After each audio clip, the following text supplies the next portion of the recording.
Thank you so much. Thanks to all of our witnesses for your testimony today. We will now move to a 5-minute round of questions from members of the committee, and I defer to Senator Tester from Montana to begin. Well, I want to thank the chair, and I also want to thank all the folks who testified here today. I appreciate it very much. You know, it's always been very, very difficult to get NAHASDA passed, and it's something that's very, very important, and we need to get it funded at a level that will work. I have agree with you, Ms. Fish. People don't understand the housing challenges in Indian country. Many folks back here don't understand the trust responsibilities we have to Native Americans. They are special to Native Americans, and I do think that the housing goes hand in hand with those responsibilities. I've also said that if we really want to address any issue, I don't care if it's schools, law enforcement, housing, the list is quite long, especially for those large land-based tribes, then we need to figure out ways to empower tribes to do that and support them in their efforts. One of the ways it was supposed to do that is through the HUD's Training and Technical Assistance Program, ensuring that tribes are knowledgeable and able to make housing decisions for their communities. It's not easy work. I have heard from tribes in Montana who have had difficulty in accessing the technical assistance system as it is currently implemented by the Housing and Urban Development. So this question is for you, Ms. Fish, and you can add in Mr. Goggles, Ms. Upton, Ms. Moreland, if you'd like. But NAIHC runs a technical assistant training program for tribal housing entities. From your perspective, what needs to be done to improve training and technical assistance to tribes that are utilizing those HUD dollars to really make a difference getting housing in Indian country?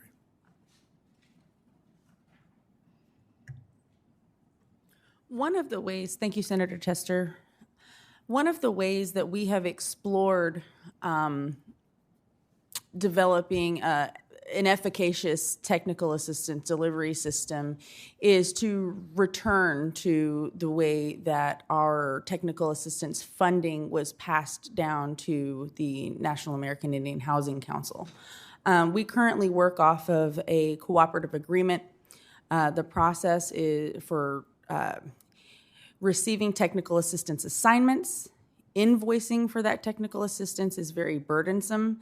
The administrative process alone, working through this mechanism, I have 2 staff members that predominantly do this work, working in the DRGR, working with the different operational systems that HUD has in place, working with their Office of Procurement, OPM is very difficult. Getting contracts passed that support the technical assistance delivery is very difficult, working through that mechanism. And so we've explored the option to return to the old way, which was where we received a grant. And we were able to receive the technical assistance requests directly and then deliver the technical assistance. In the same stroke or in the same step, we're also able to develop best practices, case studies, and do our own research in a very streamlined way. There you go. Good. Anybody else like comment? Mr. Goggles? Senator Tester, thank you. TNTA at the National American Indian Housing level works. I can attest to that. I have 13 years of unmodified opinions on my financial compliance audits. Okay. So we are good stewards of the federal assistance and Uncle Sam's dollar. It impacts how we deliver services to our clientele. So I know the TNTA works. When we had it before at NAIHC, we had folks coming to our reservation without too much of a bureaucratic system in place. Now it's more having a couple of folks that you have to jump through some hoops for. But getting that service to us, getting out to the grantees helps them understand like federal regulation, like 2 CFR, understanding Native American Housing and Self-Determination Act, understanding the eligible activities that you can participate in, and the kinds of activities under the Indian Community Development Block Grant Program. Okay, really quickly, and it's for you, Mr. Upton. You listed a half a dozen things that we could do in Congress. Could you give me your number one issue of those six? Of the six would be to increase appropriations for the NACA program. It was stagnant from 2014 to roughly 2020 at 16 million. There's 72 native CDFIs, and it's up to approximately 23 million now. 50 million is what we need, and that would make a huge impact, especially if we're going to make native CDFIs 184 lenders. We need capital. Thank you. Thank you, Madam Chair. Thank you, Senator Tester. Senator Lummis. Thank you, Madam Chairman. Mr. Goggles, you mentioned it took 6 years to work through and jump through all the hoops necessary to get your now September 2023 project to this point. Could you describe some of those hoops and how can we help cut that down, the amount of time? Vice Chair Lummis, one of the areas has been the working relationship with the Bureau of Indian Affairs Realty Department. It took me approximately 2 years to master lease the subdivision meets and bounds of the survey that we did, plus 2 years of delay from the pandemic. So it took me about 4 years to obtain the leasing authority through the Bureau of Indian Affairs. Currently, they are understaffed. There's only 2 people in the realty division at the Wind River Agency. So that's one of the challenges, is getting the land. The other challenge is when we develop a project, infrastructure is always a 1/3 of our development costs. So at the Cheap Laco project, 9.1 million total, 2 million is for infrastructure. And putting that infrastructure according to federal regulation, according to ONAP, HUD regulations, under the Indian Housing Block Grant, under the Indian Community Development Block Grant, and the use of community facilities from USDA, each one has its own set of regulations. Yeah, that's so embarrassing. So navigating these regulatory requirements requires experience, it requires training, like we were talking about, TNTA. Everybody's shop does their own thing. The third is environmental reviews. Are those houses on well and septic, or? We're developing this project with domestic water, domestic wastewater, and drainage. Individual home sites use the septic system and cisterns when they're developing a unit out in the country, and there's 2.5 acres generally.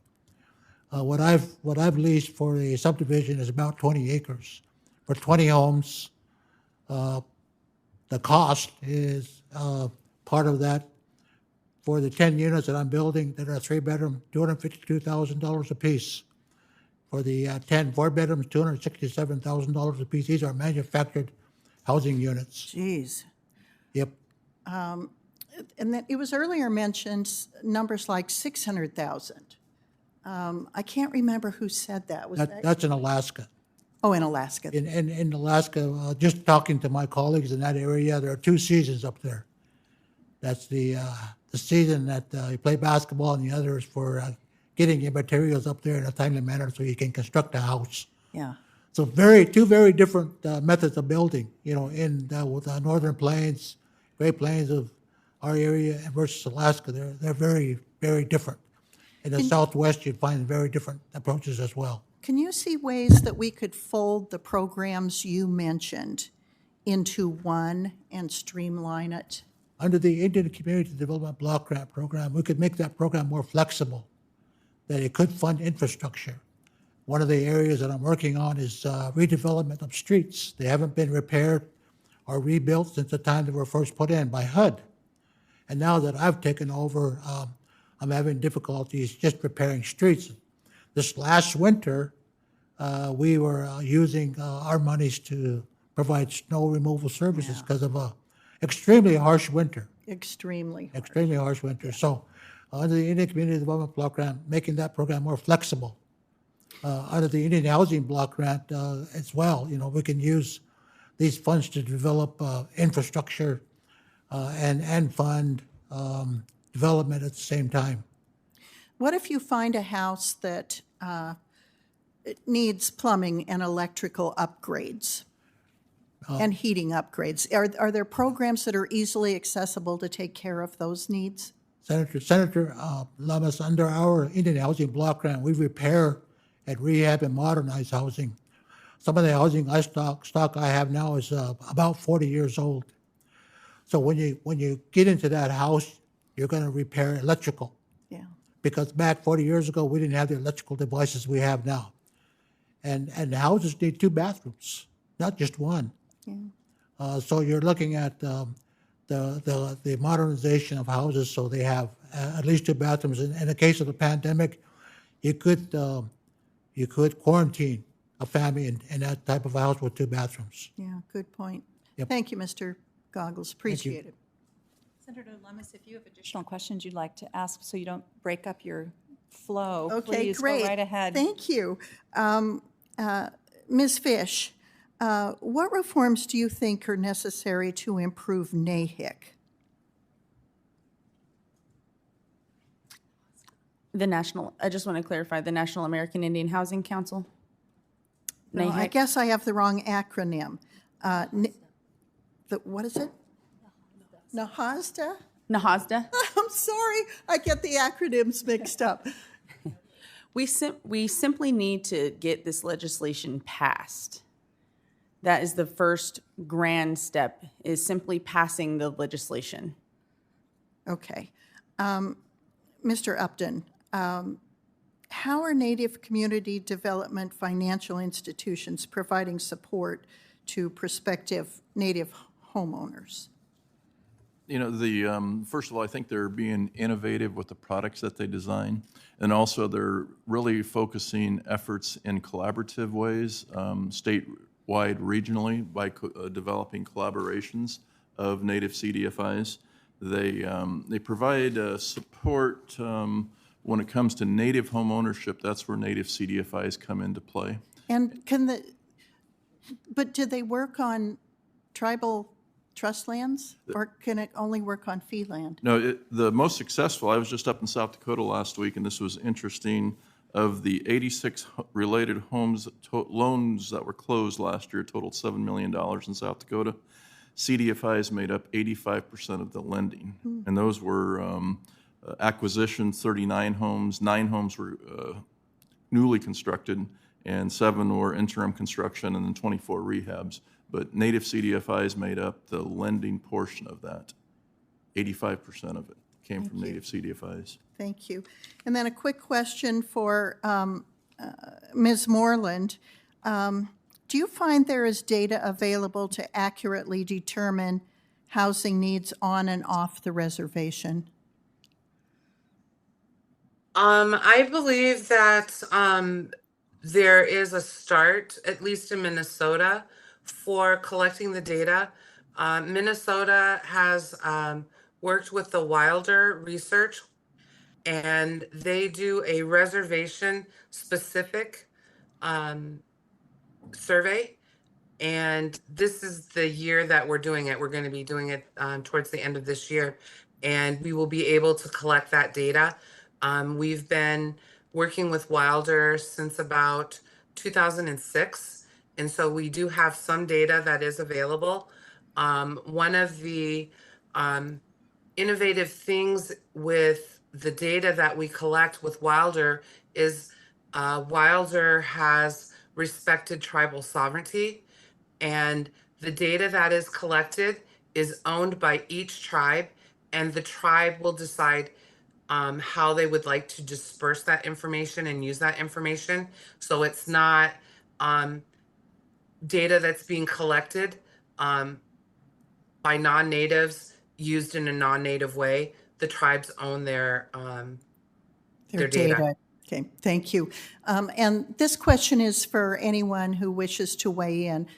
Are there special programs for Native American veterans to obtain housing, and who administers those, and how are they working? Ms. Thank you Fish. for the question, Senator Lummis. Yes, there are programs that allow access to housing for Native American veterans. One bill that is out there right now that was introduced by Congressman Tom Cole is the Tribal HUD VASH, which is a result of a demonstration program allowing vouchers to be used for the subsidization of housing for veterans, and it has worked very well. And we're looking at in the future being able to transition those into home ownership as well.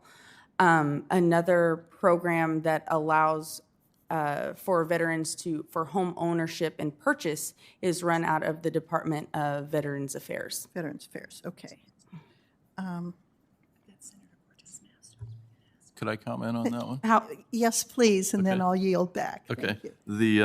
The other bill that I think that really needs the support is the Native American Direct Loan Improvement Act, which there would be, it's the Senate Bill 185 as part of the 5 veteran bills that went to the floor on April 26th of 23 and unfortunately failed.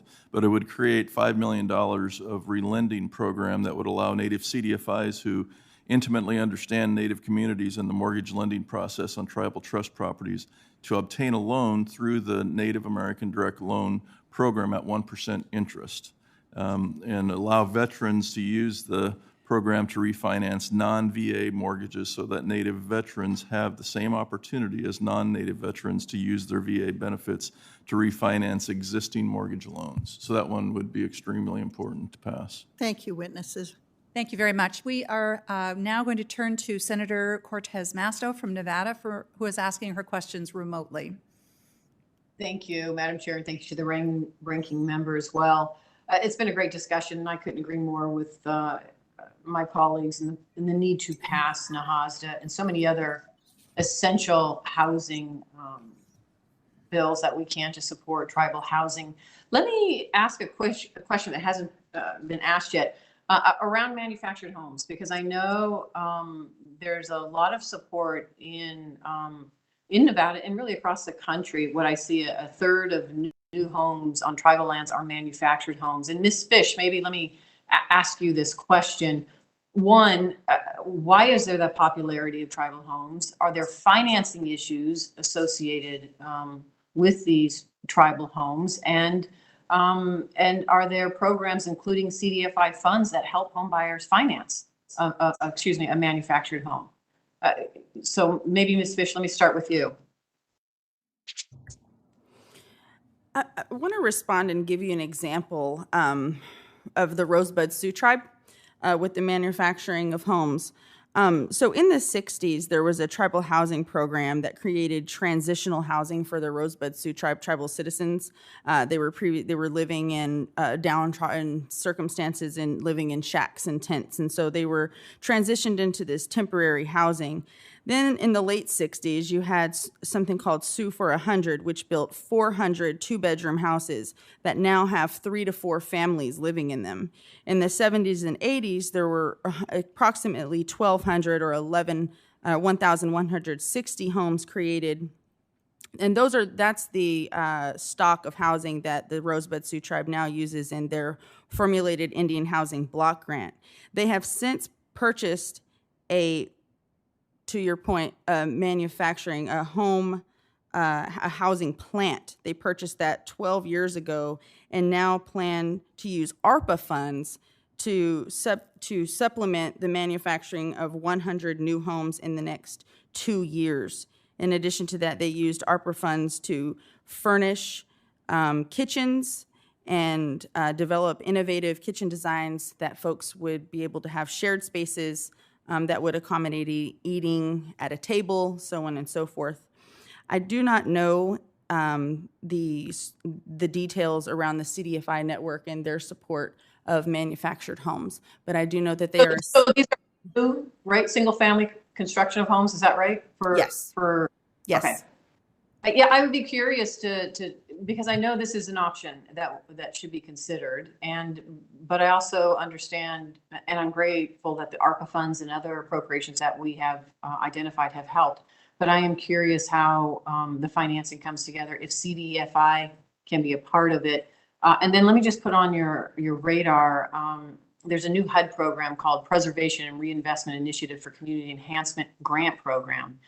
It's called PRICE. It was included in the appropriations bill, and it provided $225 million in grants to assist manufactured home communities already existing, not to repair their sewer and water, to fix their roads, to support flood mitigation. I'm curious if the tribes have taken advantage of those funds or even aware of those funds that are eligible, and they're only there for a short period of time. So those are two questions. Let me throw those out there. And maybe Mr. Upton, CDFI, is there an option for that financing to come to help manufactured homes? You know, again, the challenge with native CDFIs is it's underfunded for the last 10 to 15 years, especially for the appropriations under the NACA program. Currently, again, it's about 23 to 24 million, and we've asked the appropriations to increase to 50 million.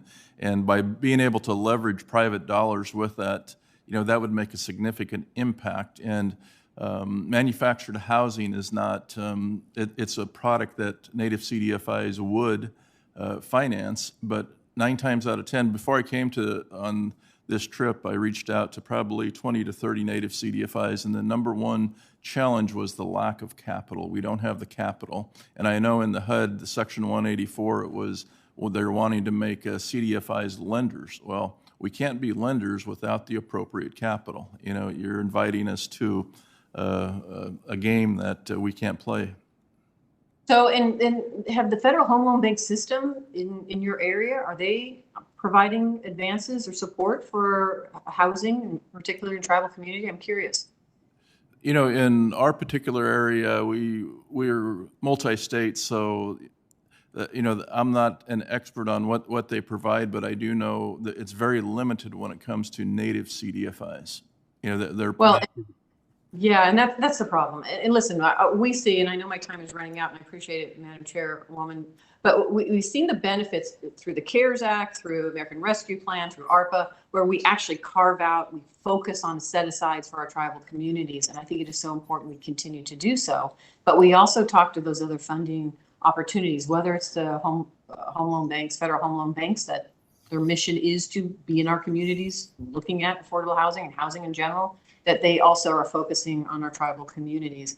And then the only other final question I have is, to the extent that you're not aware of that new HUD program, the PRICE program, that helps existing manufactured homes, I'd hope you take advantage of those opportunities as well. So thank you. I'm going to stop there. Thank you so much.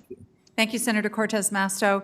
We have Senator Sinema, who is also joining us remotely. Senator Sinema. Well, thank you, Madam Chair, and thank you to our witnesses for being here today. 22 federally recognized tribes call Arizona home, and I'm proud to work with them closely to be a voice and advocate for Indian country. It's important to me that tribes receive the respect, recognition, and resources owed to them by the federal government. We have a housing shortage throughout Arizona, but the issues that face tribal communities in Arizona are unique, complex, and deserve additional attention and focus. So, Ms. Fish, thank you for being here. I've heard from native housing authorities in Arizona about the growing problem of fentanyl and methamphetamine use in their communities, which is a trend we're also seeing in non-native communities. My understanding is that the cost of remediating housing units where drug use has occurred is quite expensive, particularly for smaller tribes. Is this a problem in other parts of the country? And more generally, what can you share with the subcommittee today on this topic? Thank you for the question, Senator. The short answer is yes. This is a very common problem in Indian country or in tribal communities. And in fact, we spend most of our Indian housing block grant funds in remediating, maintaining, and rehabbing homes than we do in any type of development or new construction of homes. Yes. Well, thank you.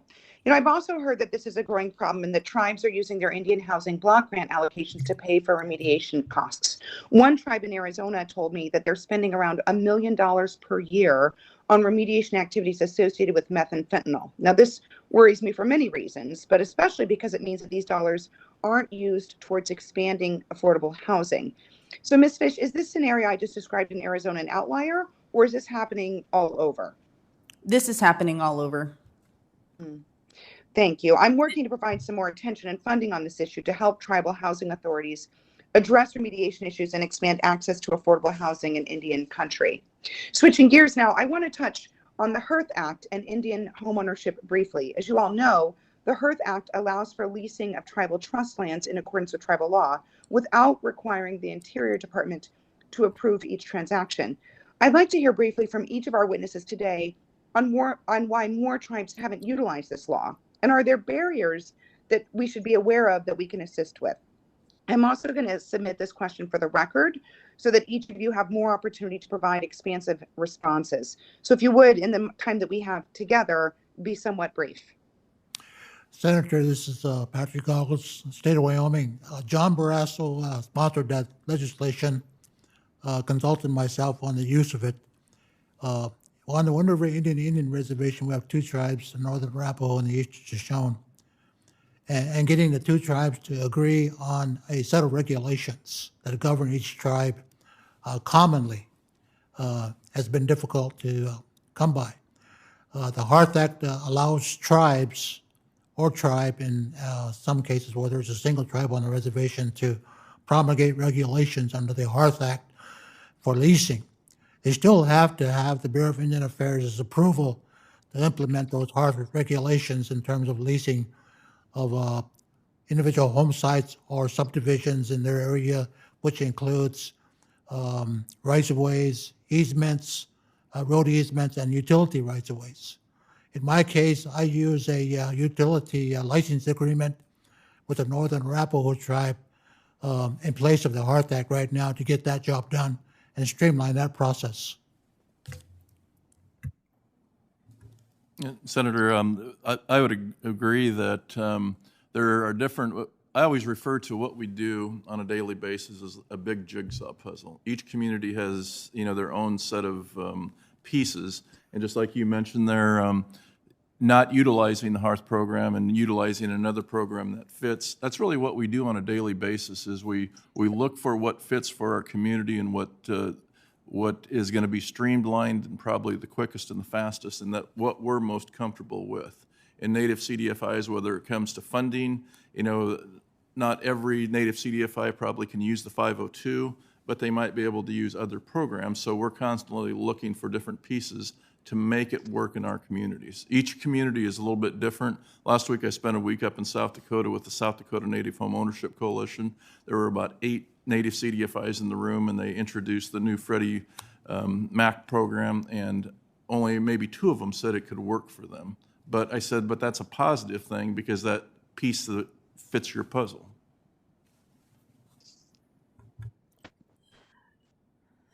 Thank you for the question. The short answer is that it's difficult and very challenging for tribes to, so the tribes work with the BIA's realty office to be able to exercise the Hearth Act and that realty office is challenged with getting tribes ready to take over leasing. And they need the local capacity to take over. So really it is a capacity issue within tribes themselves and also within the BIA. So that component of the process is so overwhelming that tribes are discouraged from being able to exercise it. Thank you, Senator Sinema. Thank you, Chairwoman. Thank you very much. So let's see, I have a couple of questions I'd like to follow up on. Mr. Upton, let me start with you. You, in your testimony, you referred to these proposed rule changes at the Department of Treasury. You and I have spoken about this before, I think, when I came to visit the Native CDFI Coalition. Could you just identify what, with a little bit more specificity, what you see as some of the challenges, or let me put it this way, how those proposed rules would negatively affect how Native CDFIs operate? The probably the top of mind for me would be when it comes to the prohibiting balloon payments, doing an amortization for maybe 30 years and ballooning it after 10 to 15 years. I mean, that's a daily practice in the banking industry. And then also prohibiting interest-only loans. We deal with so many contractors, and that's how they operate. And what We don't let our loans go evergreen, like on our interest-only loans. They're very skilled contractors that we use. They do a job, they draw down on their line of credit, and when the job's over, they pay it off and they roll on to the next job. And that would really prohibit a lot of native CDFIs by being creative and finding new products to get native homeowners. And one point, I just want to draw, we had a loan back in 2013 that we did. When we did a balloon payment, 30 years, 15-year balloon on it, and bought it for $90,000, and she wouldn't have been able to get into that loan. She couldn't have afforded a 15-year mortgage, but we were able to go 30. And just recently bought it for 90, sold it for about 200. So that was a significant increase. Yeah. You use the analogy of a puzzle and how it's constantly trying to figure out how to put these puzzles together. And I think one of the things we've learned is that native CDFIs are particularly skilled at understanding how to put those pieces of the puzzle together for native people on tribal land. And so I think I'll continue to lift up these concerns with the Treasury rules. I think that they're important to keep in mind. Ms. Morehead, you in your testimony identified 5, I think, or so important issues for us to consider, and you focused on one of them. I want to focus in on another of them, which has to do with the issue of kind of how continuum of care works for how it works. You came to my office, I think we had a discussion about this a couple of years ago, and we talked about how tribes weren't eligible to receive funding to respond to homelessness under the Continuum of Care program. And so we worked together with Senator Murkowski to pass the Tribal Access to Homeless Assistance Act. It's a mouthful, but it essentially allowed tribes to become able to participate in this. But I think you and I both know there's been some issues with implementation here. Could you just talk a bit about why it was important to make this change to allow tribes to participate in continuum of care and what we need to do so that this is actually working well for tribes? Thank you for the question. One of the issues that we are finding that is a struggle to implement is the pro rata, how they decide how much funding you get. Tribes typically are checkerboard, at least they are here in Minnesota, which means that their land is not touching each other. And so the formula kind of gets messed up, and we would not receive very much funding, enough funding to actually have a project. And so we can apply through our continuum of care, but that's not something that we want to do. We want to be able to receive that funding directly. With the formula, we would like for the formula to be distributed kind of like they are in the territories. Rarely when federal dollars go to like state agencies or it rarely trickles down to Indian communities when it comes through the state government. And so by providing the tribes greater access to the money by receiving it directly, that will help projects that can be meaningful, and it can help address the root cause to homelessness. Thank you. That's and I have one other quick please. thing. It goes to the thing about the HUD's definition of homelessness. In Minnesota, we have really cold winters, and families, like the other partners have said, have a lot of overcrowding in our houses. And then by having the overcrowding, then that makes the houses to become substandard. And let me gather my thoughts here. And so if the definition was changed, it would allow access to help the individuals. When a person is homeless and then they go for the winter and they stay with a relative just for a short period of time, then they become unhomeless because they're housed, even though technically they're really still homeless. They're just staying somewhere so they can stay alive. And so it would be something to consider changing that definition of what homelessness is for HUD. Some of the times here in Minnesota, I don't know if people are familiar about fish shacks or fish houses. It's a tiny little house and it sits on the lake. Usually there's like a propane heater or maybe a wood stove and like a bed and a hole in the floor so that you can fish. And quite frequently we have people who are living in these very small fish houses because they don't have anywhere else to go. And if they're living in a fish house, then that makes them housed. And so then they don't fit in the definition of being homeless. Thank you. That's very helpful. I think Senator Lummis and I are both familiar with fish houses. Yes. So I am I'm past my time, but I'm going to ask one last question. Then unless Senator Lummis has other questions, I'll be ready to close this up. But I want to just ask a question of Mr. Goggles. Everybody, all of our members of the panel have talked about how important it is to reauthorize NAHASDA, which I certainly agree with. I was wondering, Mr. Goggles, if you could give us just one or two very specific examples about how a reauthorized NAHASDA would help you when it's not reauthorized, how that hinders you in your work. Thank you, Senator, for the question. First of all, in the past, we have lived off a continuing resolution. Right. Under a continuing resolution, you're authorized or you're allocated funds that are only good for that year. So you don't know what you're going to get the following fiscal year. Right. So You can't plan. In terms of planning, yes, Yeah. just like any other municipality in the country, if you have a known stream of revenue coming your way, you can plan for those projects. But you can also plan, to fund your employees as well.